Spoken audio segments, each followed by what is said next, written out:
കർത്താവിൻ്റെ പരിശുദ്ധ നാമത്തിന് മഹത്വമുണ്ടാകട്ടെ. എല്ലാവർക്കും കർത്താവിൽ വന്ദനം.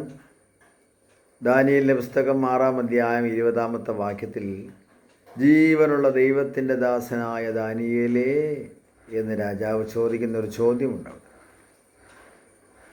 സിംഹത്തിൻ്റെ വായിൽ നിന്ന് രക്ഷിപ്പാൻ ദൈവം മതിയായവനാണോ എന്നുള്ള ചോദ്യമല്ലേ? പ്രിയരെ, സിംഹത്തിൻ്റെ വായിലെന്ന പോലെ ഈ ലോകത്തിൻ്റെ ശക്തികൾ നമ്മളെ വിഴുങ്ങത്തക്കവണ്ണം, തകർക്കത്തക്കവണ്ണം, നമ്മളെ ഭയപ്പെടുത്തത്തക്കവണ്ണം, അലറി വരുത്തക്കവണ്ണം ഉള്ള വെല്ലുവിളികളുണ്ടാകാം. പ്രാർത്ഥിക്കുന്നവന് നേരെയാണ് വെല്ലുവിളി, പ്രാർത്ഥിക്കാത്തവനെ സാത്താനും വേണ്ട. രാവിലെയും ഉച്ചയ്ക്കും വൈകിട്ടുമൊക്കെ സങ്കടം ബോധിപ്പിച്ച് കരയുന്ന ഒരു ദൈവഭക്തനോ ദൈവദാസിയോ ഉണ്ടെങ്കിൽ, ദൈവജനം ധ്യാനിച്ച് പാടി പ്രാർത്ഥിക്കുന്നവരുണ്ടെങ്കിൽ അവരെയാണ് ശത്രു നോട്ടമിടുന്നത്. കാരണം അവരാണല്ലോ ദേശത്തിൻ്റെ വിളക്ക്. അവർ നിന്നുകൊണ്ട് പ്രാർത്ഥിക്കുമ്പോൾ ദേശത്തിന് വിടുതലുണ്ടാകും.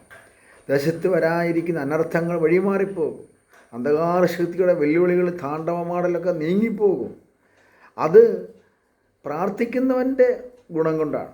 ഇപ്പോൾ പ്രാർത്ഥിക്കുന്നവനില്ലെങ്കിൽ ശത്രുവിന് എന്താണ്? കൂടുതൽ സ്വാതന്ത്ര്യമാണ്. അടുപ്പിൽ തീ ഉണ്ടെങ്കിൽ ഈച്ച വരില്ല, ഉറുമ്പ് വരില്ല.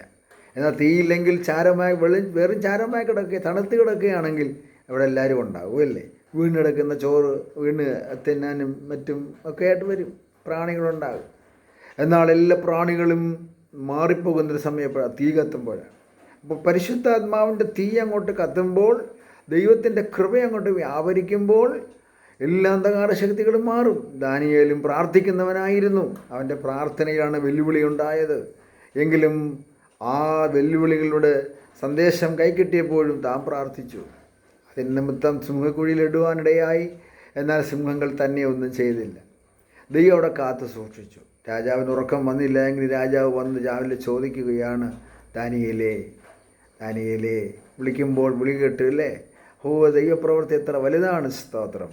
അപ്പോൾ സിംഹത്തിൻ്റെ കുഴിയിൽ നിന്നല്ല, നമ്മളെ എവിടെ കൊണ്ടാലും നമ്മളെ സൂക്ഷിക്കുന്ന ഒരു ദൈവം കൂടെയുണ്ട്, ഇന്നും കൂടെയുണ്ട്. ദാനിയേലിനെ മാത്രമല്ല, നമ്മയും കാത്ത് പരിപാലിച്ച് ആ നിത്യതയിലെത്തിച്ച് നമ്മളെ മാനിക്കും. നമ്മളിലൂടെ ഒരു ദൈവപ്രവൃത്തി ദേശത്ത് വെളിപ്പെടും. ജീവനുള്ള ദൈവത്തെയാണ് ഞാൻ സേവിക്കുന്നതെന്നുള്ളതായ വലിയ വിശ്വാസം വെളിപ്പെടുത്തേണ്ടതിന് ദൈവം നമ്മുടെ കൂടെയുണ്ട്. ഈ വചനം നമുക്കെല്ലാവർക്കും അനുഗ്രഹത്തിന് കാരണമാകട്ടെ.